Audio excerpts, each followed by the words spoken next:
In today's video, we are going to learn about how to rent an apartment here in France. If you are planning to live in France or you are a student and you are planning to now to take your first apartment, this information is for everyone.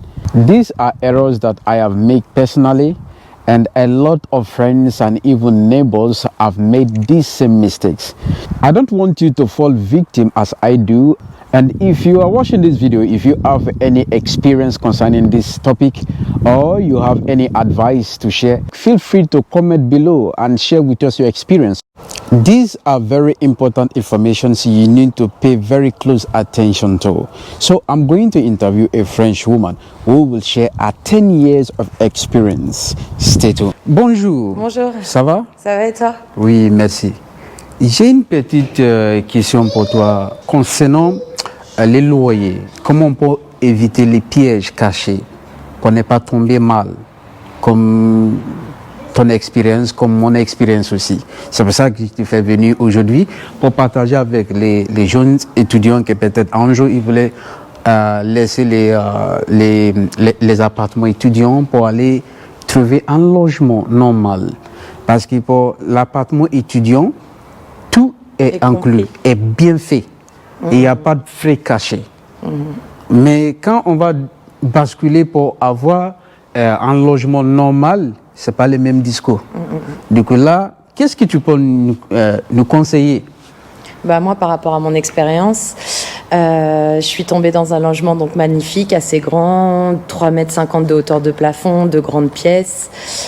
Sauf que comme c'était un premier appartement que je prenais, où c'était électrique, je ne me doutais pas que je pouvais avoir des factures énormes. Quand j'ai signé le bail, j'ai pas spécialement fait attention à ce qu'on appelle le DPE pour l'énergie. Donc moi j'ai vu EF, je me suis pas dit voilà, je suis quelqu'un de très écologique, donc normalement je devrais gérer ça. Et au bout de 6 mois d'installation dans ce logement, première régule de EDF, il m'annonce que sur 6 mois je dois rajouter c'était 600 €. Alors que je venais de donner une mensualisation de un peu plus de 100 €. Ok. Donc du coup c'était énorme. Donc, je me suis dit il y a sûrement un problème dans le logement, où j'ai oublié, où il y a un radiateur défectueux, où je me suis dit il y a quelque chose. Je me suis dit c'est trop. Entre ce que j'ai donné en même pas 6 mois, c'est pas possible. Puis j'ai eu froid donc...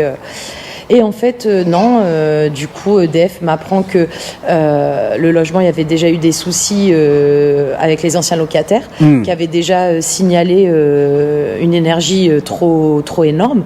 Et en fait, par la suite, j'ai fait venir un corps de métier, alors c'est un charpentier, et il m'a dit qu'il n'y avait pas d'isolation entre l'étage et le rez-de-chaussée, donc c'est pour ça qu'il y avait un excédent d'EDF. Enfin, un excédent de consommation électrique. Consommation, parce que c'est mal isolé. C'est très, très mal isolé. Voilà. Du coup, aujourd'hui, combien tu payes normalement pédant? Je paye, quand c'est sur la période estivale, je paye 200 € par mois. D'accord. Et sur la période hivernale, je paye entre 400 et 500 € par mois d'électricité. 400 et 500 €. Voilà. Et j'ai même pas chaud. Même pas chaud. So I asked her, she said that she was a novice like me. It was her first apartment. So she didn't know a lot of things about how to rent a house.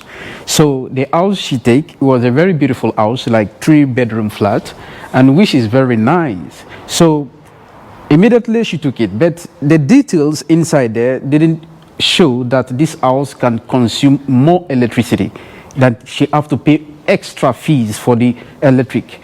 So at the end of the day, now she's paying up to, in normal, even in the summer, where everywhere is very hot, she's paying 200 € a month. But in the winter, she have to pay up to 500 € or sometimes even more for a month. So which is too much. So that is why I bring her, because I have the same situation. My situation, because it's also my first apartment. So it is an European tour. I was doing European tour. So I'm coming back from Italy. Everything is in a hurry. And the house was very beautiful. Mine is just 1-bedroom flat. Everything is beautiful. But I didn't know that just exactly I'm paying also, in the winter, I'm paying almost 300 € in the winter. only one person. And in the summer, I'm also sleeping up to 50 euros without no, when the weather is very hot. So it's not normal. So that is why I bring her for the new young people that is want to have their first apartment, so to not fall into victim, to not make the same mistakes. That is why I'm bringing her here. So, mais c'est quoi les conseils que tu peux donner, entre parenthèses, pour éviter, parce qu'il y a beaucoup de détails qui sont compliqués. Du coup, une juste astuce pour éviter cette... Demander le DPE, hein, c'est le plus important, et dès lors où on voit énergie EF, faut éviter. EFG, c'est pas bon. Okay. C'est électrique, donc c'est sûr, la consommation d'énergie va être énorme. Énorme. Ouais. Et aussi, tu m'avais parlé, avant de commencer l'interview, tu m'avais dit qu'il faut éviter aussi les logements qui sont tous électricité. Oui, parce que le mieux comme chauffage, de toute façon, c'est chauffage central ou inclus dans les charges ou chauffage au sol. Mais aujourd'hui, non, en électrique, même au gaz, chauffage au gaz, ça commence à être assez coûteux.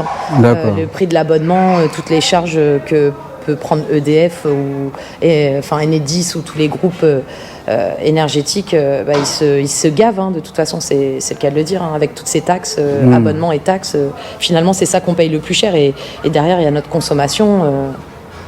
Ouais. Du coup, c'est mieux, entre parenthèses, il faut viser les chauffages collectif. Chauffage collectif ou alors une maison ou un appartement bien isolé avec un DPE à B, voire C.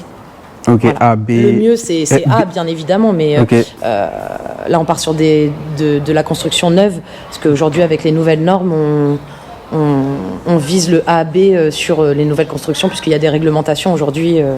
Ok. So she said our own advice she can be able to give you people is to be able to know the category A of consumption of your electricity. Whenever you see that it's A, is good. Or maybe maximum B or C.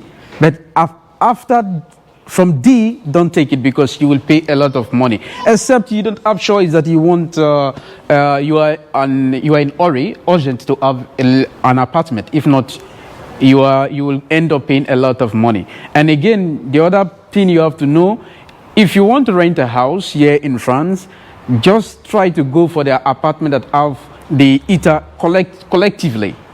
That one you will not pay much. But anything that is with electric and even gas, because gas was better, but now it's also becoming more expensive. So this is what she's saying. Look for a collective, and also whenever you want to take a house, be careful that it is not everything electric. Thank you very much. Merci beaucoup pour le temps que vous m'avez accordé. Ça va aider beaucoup de monde. Tant mieux alors.